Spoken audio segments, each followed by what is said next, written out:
ఒక ఊరిలో రిక్కీ అనే బాబు ఉంటాడు. తనకు దేవుడంటే ఎంతో భక్తి, అలాగే భయము కూడా. ఎప్పుడు ఆయన స్మరణలోనే ఉంటాడు. అలాగే తన స్నేహితులతో, తోటి వారితో సరదాగా ఉండే వ్యక్తి. ఒకరోజు ప్రార్థన చేస్తూ ఇలా అన్నాడు: ఓ ప్రభువా, నా సమస్యను నువ్వే తీర్చాలి. నేను నీతో నడవాలి, నువ్వు నాతో నడవాలి అని ఆశపడుతున్నాను.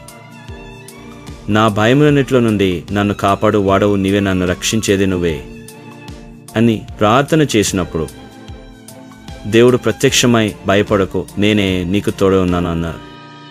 నీ భయములన్నిట్లో నుండి నిన్ను కాపాడుతాను, రక్షిస్తాను, నిన్ను హెచ్చిస్తాను అని ఆయన మాటిచ్చాడు. ఆ రోజు నుంచి రిక్కీ మొహంలో సంతోషం. ఎప్పుడైతే దేవుడు తనతో మాట్లాడారు, ఆ విషయాన్ని తన స్నేహితుడు పంచుకోవాలని పంచుకున్నాడు. అందరికీ ఆ విషయాన్ని చెప్పాడు. రిక్కీలా మనం కూడా దేవుని ప్రార్థిద్దామా?